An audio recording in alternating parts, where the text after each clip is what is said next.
Hello दोस्तों।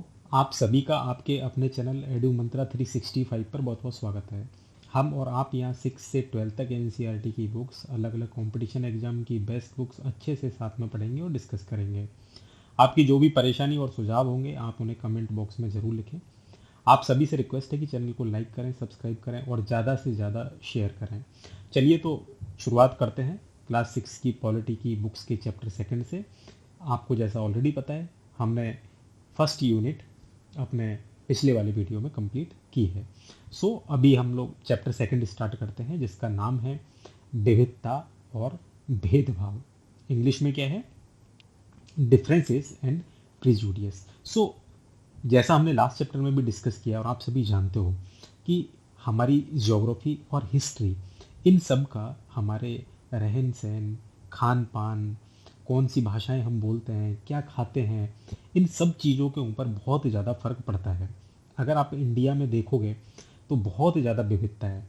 भारत के अंदर विश्व के सबसे ज़्यादा माने जाने वाले जो 8 रिलीजन हैं, वर्ल्ड के जो मुख्य जो 8 रिलीजन हैं, वो भारत के अंदर सारे के सारे मौजूद हैं। इसका कारण है कि भारत एक विविधताओं वाला देश है।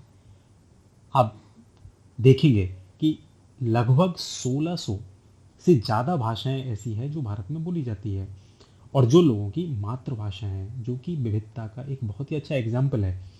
लेकिन इस विविधता के कारण कई बार लोगों को भेदभाव का सामना भी करना पड़ता है। जैसे कि आप देखते होंगे कि हम जनरली, जो लोग हमसे अलग दिखते हैं, थोड़े से जो हमसे अलग खाते हैं पीते हैं, तो उनके साथ में हमारा बिहेवियर डिफरेंट हो जाता है। हम उनके बारे में कई बार अलग अलग तरीके के पहले से ही एक ओपिनियन बनाना शुरू कर देते हैं। इसी को बोलते हैं पूर्वाग्रह। पूर्वाग्रह क्या होता है?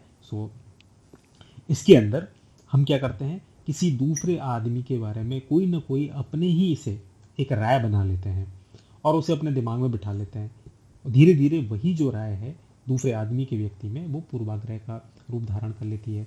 जैसे कि अगर मान लो कोई आदमी गांव में रहता है या शहर में रहता है, तो कई बार ऐसी धारणा बन जाती है कि जो लोग शहर में रहते हैं वो बड़े ही लेजी होते हैं, है ना, वो बहुत ही ज़्यादा कंजूस होते हैं और वो काम करना नहीं चाहते हैं। इस तरीके की धारणा बन जाती है। वैसी ही चीज़ गांव वाले लोगों के बारे में भी, जो लोग शहर में रहते होंगे वो इस तरीके की कई धारणाएं पाल लेते हैं।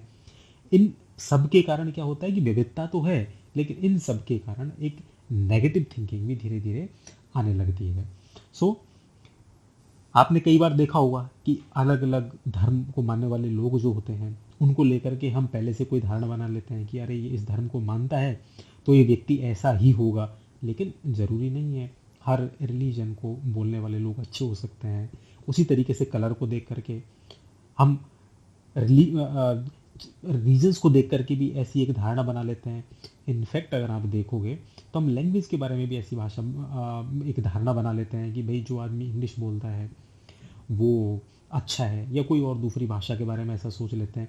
यानी कि हम लैंग्वेजेस को भी क्या करते हैं, किसी लैंग्वेज को हम ज़्यादा ऊंचा मानने लगते हैं, वही हम दूसरी लैंग्वेज को क्या करते हैं और नीचा मानने लगते हैं। सेम चीज़ जैसा कि इस चैप्टर में है, लड़के और लड़की में भेदभाव। आप जनरली देखते होंगे हम क्या करते हैं, लड़के और लड़की के पहले से ही कुछ कैरेक्टरिस्टिक डिसाइड कर लेते हैं कि जैसे लड़का है तो हम लोग क्या बोलेंगे, नहीं लड़के हो रो मत, है ना। और जनरली एक स्टेटमेंट बना देते हैं कि लड़के हो सो दे डोंट क्राई। लड़कियों के बारे में बिल्कुल जस्ट अपोजिट हम चीज़ें बना लेते हैं कि भाई लड़की है मतलब बहुत ही सुशील है। लेकिन अब ऐसा ज़रूरी तो नहीं ना। लड़के हैं तो हम बोलेंगे भाई शारीरिक रूप से बहुत ही हट्टा कट्ठा होगा, बलिष्ठ होगा, ज़्यादा ताकती होगा। ये जो सारी चीज़ें हैं वो क्या होती है, हम पहले से ही अपने दिमाग में इस तरीके की चीज़ें बिठा लेते हैं। जैसे लड़कियों को हम कई बार ऐसा सोचते हैं और बोल देते हैं कि नहीं ये मतलब इस जॉब को नहीं कर सकती हैं, है ना, हवाई जहाज़ नहीं उड़ा सकती हैं। लेकिन ऐसा है नहीं।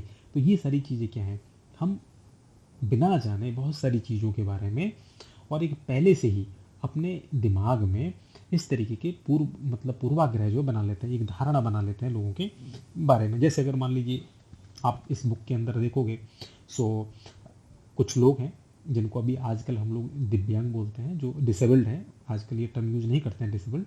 सो जो लोग दिव्यांग हैं उनके लिए आजकल हम क्या वर्ड यूज़ करते हैं, चिल्ड्रन विद स्पेशल नीड्स, है ना, चिल्ड्रन विद स्पेशल नीड्स, तो उनके बारे में भी हम उसी तरीके की धारणा बना लेते हैं। जैसे मान लीजिए, सिर्फ इसलिए कि मेरी टांगें डगमगाती है, लोग सोचते हैं कि मेरा दिमाग भी डगमगाता है। आप खुद सोचिए, क्या ये ठीक है? ऐसा होता है? बिल्कुल भी नहीं होता है। सो कई बार लेकिन हम इस तरह की धारणा अपने पहले से जो एक राय हमने बना ली होती है उसके आधार पर और इस तरीके की चीज़ें हम लोग बना लेते हैं। इस तरीके के कई एग्जाम्पल इस बुक के अंदर दिए गए हैं। नेक्स्ट है कि रूढ़िबद्ध धारणाएं बनाना, है ना, कि रूढ़िबद्ध धारणा क्या होती है? जब हम सभी लोगों को एक ही छवि में बांध देते हैं या उनके बारे में पक्की धारणा बना लेते हैं तो उसे रूढ़िबद्ध धारणा कहते हैं। जैसे कई बार क्या होता है, कोई खास देश हो, धर्म हो, है ना, जेंडर हो, उसके कारण हम किसी व्यक्ति के बारे में बोलने लगते हैं कि भाई ये वहाँ का है, इस रिलीजन का है, इस रीजन का है, इस जेंडर का है, तो मतलब ये कंजूस ही होगा, बेवकूफ़ ही होगा। सो ये जो चीज़ हम बनाने लगते हैं, है ना, तो ये क्या हो जाती है कि रूढ़िबद्ध जो है अवधारणाएं, है ना, रूढ़िबद्ध एक धारणा बनती है। लेकिन रियलिटी में अगर आप देखोगे तो ऐसा नहीं है। हर देश धर्म में हमें कंजूस और अपराधी बेवकूफ़ लोग मिल जाएंगे, सिर्फ इसलिए कि वो सिर्फ एक किसी स्पेसिफिक ग्रुप से आते हैं, इसलिए वो ऐसे हैं, ये बिल्कुल भी ज़रूरी नहीं है। तो ये जो एक इस तरीके की राय जो हम बनाते हैं इसको क्या बोलते हैं? रूढ़िबद्ध धारणाएं बनाना। नेक्स्ट चीज़ इस चैप्टर में, जैसे कि मुसलमानों का एक एग्जाम्पल देके बनाया हुआ है कि भाई मुसलमानों के बारे में एक आम जो लोगों की जो सोच है या धारणा है वो ऐसी हो जाती है कि वो अपनी लड़कियों को नहीं पढ़ाना चाहते हैं, और उसका जो मेन जो रीजन है वो हम लोग ये मान लेते हैं कि वो they are not interested in educating girls, है ना, therefore they don't send girls to school. लेकिन कई ऐसे सर्वे हैं जिनके आधार पर ऐसा माना गया है और ऐसा बताया गया है कि भाई ऐसा नहीं है। जहाँ पे अच्छी फैसिलिटी है, जैसे केरल का एक एग्जांपल दिया गया है कि केरल के अंदर स्कूल जो है वो घरों के नज़दीक हैं, और कुछ अच्छी फैसिलिटी है, जैसे कि गवर्नमेंट जो बस सर्विस है वो अच्छी है। इन सब रीजंस की वजह से वहाँ पे जो गर्ल एजुकेशन है वो बहुत ज़्यादा अच्छी है। जहाँ पे ऐसी फैसिलिटी नहीं है वहाँ ऑब्वियसली जो एजुकेशन है उसका लेवल कम है। तो सिर्फ एक कारण ये नहीं है कि वहाँ पे जो मतलब मुस्लिम हैं वो अपने बच्चों को नहीं पढ़ाना चाहते हैं। दूसरी चीज़ आती है असमानता एवं भेदभाव, है ना, ऑन बीइंग डिस्क्रिमिनेटेड अगेंस्ट, है ना। सो भेदभाव जनरली होता क्या है, कब होता है? जब हम किसी चीज़ के बारे में पहले से ही कुछ चीज़ें बना लेते हैं, है ना। जैसे अगर आप देखते होंगे असमानता के बारे में कि किसी मोहल्ले में बहुत सारे लोग रहते हैं, लेकिन हम कुछ रीजंस की वजह से क्या करते हैं, उनको अपने कुओं से या हैंडपम्प से पानी नहीं लेने देते हैं। उनके द्वारा अगर कोई गिलास या कप यूज़ कर लिया जाए तो उसको हम यूज़ नहीं करते हैं, या जिनको हम डेली यूज़ करते हैं उन्हें हम नहीं देते हैं। तो ये क्या हो गया? भेदभाव हो गया। भेदभाव के कई रीजन हो सकते हैं, जैसे आपने पिछले लेसन में पढ़ा होगा समीर एक और समीर दो। सो दोनों का जो रिलीजन है वो अलग अलग है, तो रिलीजन के कारण भी कई बार भेदभाव हो जाता है। और इकोनॉमिक रीजन भी कई बार हो सकते हैं, एक आदमी गरीब है ना, जैसे उस वाले लेसन में समीर दो गरीब, तो वो विविधता का पहलू नहीं है, वो डाइवर्सिटी का रीजन नहीं है, वो क्या है, एक इनइक्वलिटी का कारण है ना, क्योंकि उसको कई सारे ऐसे रीजन होंगे जिनके कारण वो अपनी एजुकेशन कंप्लीट नहीं कर पाया। नेक्स्ट चीज़ आप देखेंगे, हम लोग समाज के अंदर क्या करते हैं, एक काम को दूसरे काम से ज़्यादा ऊंचा आंकते हैं। लेकिन जब कास्ट सिस्टम की बात करते हैं स्टार्टिंग में, तो ऐसा नहीं रहा होगा। कुछ लोगों को कुछ काम करने का एक दायित्व दिया होगा तो वो वही काम करते होंगे, लेकिन वो टाइम ऐसा था कि उस समय वो अपना प्रोफेशन चेंज नहीं कर पाते थे। लेकिन आज के टाइम पे पॉसिबल है, लोग अपना प्रोफेशन चेंज कर सकते हैं। लेकिन वो जो एक ट्रेडिशन है, जो या जो सोच है जो इतने सालों से चली आ रही है उनके काम करने की, उसके कारण क्या हुआ है कि लोगों के अंदर ऊंच और नीच ये एक भावना पैदा हो गई है। और उसी के कारण जो एक टर्म है जिसको हम बोलते हैं दलित, दलित टर्म आप में से बहुत सारे लोग जानते होंगे। इसका मतलब क्या है? दलित वह शब्द है जो नीची कही जाने वाली जाति के लोग अपनी पहचान के रूप में इस्तेमाल करते हैं। वे अपने आप को अनटचेबल कहना ज़्यादा पसंद नहीं करते हैं, क्योंकि दलित उसका मीनिंग क्या होता है? इसका मीनिंग होता है कि ऐसे लोग जिनको समाज के अंदर दबा के रखा गया हो, जिन्हें दबाया गया हो, और ऐसे लोगों को हम शेड्यूल कास्ट अभी आजकल बोलते हैं, जो शेड्यूल कास्ट के अंदर आते हैं, है ना। तो ऐसे कई सारे अलग अलग रीजन है जिनके आधार पर लोगों के साथ में भेदभाव किया जाता है।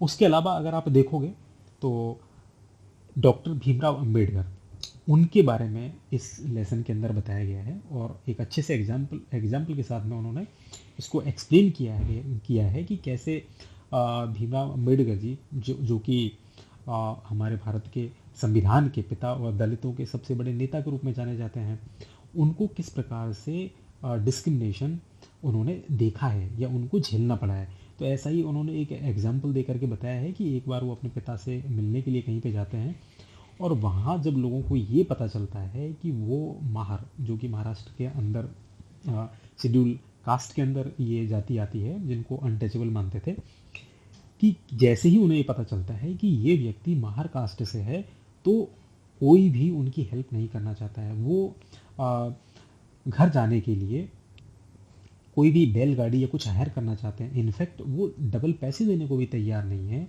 लेकिन जैसे ही लोगों को ये बात पता चलती है कि ये एक नीची जाति से आते हैं, कोई भी आदमी उनको, वो बहुत छोटे बच्चे हैं, लेकिन कोई भी आदमी उनको उनकी जहाँ वो जाना चाहते थे वहाँ ले जाने के लिए तैयार नहीं होता है। तो ये चीज़ क्यों है? ये इसीलिए है क्योंकि हम एक धारणा बनी हुई है, और ये एक भेदभाव है जो आप भी यदि अपने अड़ोस पड़ोस में कहीं पे भी नज़र दौड़ा के देखोगे, चाहे वो स्कूल हो या सोसाइटी के अंदर कहीं भी देखोगे, तो ऐसे एग्जाम्पल आपको बहुत सारे मिल जाएंगे। नेक्स्ट चीज़ जो इस लेसन के अंदर है कि समानता के लिए संघर्ष, है ना, स्ट्राइविंग फॉर इक्वलिटी। सो ऐसा नहीं है कि जब भारत में हम सभी लोग फ्रीडम के लिए लड़ रहे थे, तो फ्रीडम के साथ साथ में चाहे वो दलित हो, जिनके बारे में मैंने अभी बताया आपको, दलित जो अनटचेबल थे, चाहे वुमेन हो, चाहे ट्राइबल्स हो, चाहे किसान पीजेंट्स हो, वो फ्रीडम के साथ साथ में इन इक्वलिटीज़, जो भेदभाव उनके साथ हो रहा था, उसके लिए भी वो अपनी एक लड़ाई लड़ रहे थे, और वो ये चाहते थे कि उनको भी समान राइट्स मिले। जैसे वुमेन जो है, उनकी भी डिमांड थी कि भाई उनको एजुकेशन में आदमियों के बराबर, जो भी मैन है उनके बराबर राइट मिले। पीजेंट और जो ट्राइबल्स थे वो भी फाइट कर रहे थे, बहुत सारे मनी लैंडर, कोई लैंड के लिए कर रहा था, कोई समाज के अंदर जो है अपनी अपनी जगहों पे अच्छे से अपने आप को स्थापित करने के लिए, जैसे कि उनके साथ में पूर्ण तरीके से जस्टिस हो सके, इसके लिए सब लोग अपने से जो है वो अलग अलग जगहों पे फाइट कर रहे थे।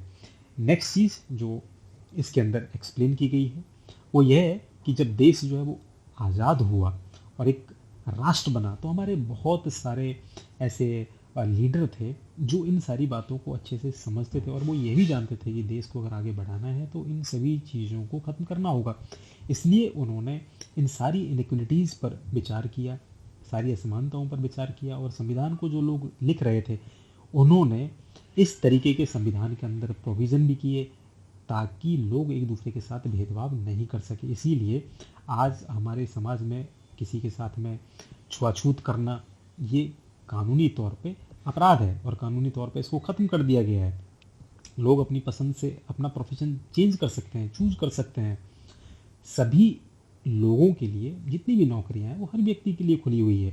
इनफैक्ट हमारे संविधान में ऐसे भी मतलब प्रोविज़न किए गए कि भाई जो लोग गरीब हैं या जो लोग जो मेन स्ट्रीम से पीछे रह गए हैं, बहुत सारे जोग्राफिकल या हिस्टोरिकल अलग अलग जो रीजन्स थे उनके कारण, तो उन सब को हम एक साथ ला सकें, इसके लिए उनके लिए विशेष प्रावधान भी किए गए ताकि उन लोगों को हम अपने साथ में रख करके और एक साथ आगे बढ़ सकें।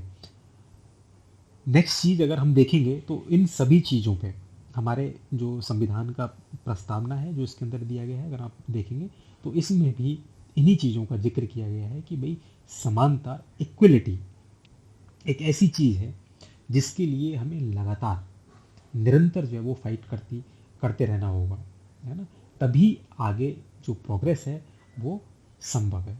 सो आई होप कि आपको इस पूरे जो लेसन है इसका जिस्ट आपको मिल गया होगा, और अभी आपके दिमाग में अगर कोई और भी कन्फ्यूजन है तो प्लीज़ आप कमेंट बॉक्स में ज़रूर लिखें। आपके जो भी प्रॉब्लम्स होगी उनके ऊपर हम ज़रूर जो है वो डिस्कस करेंगे। Thank you.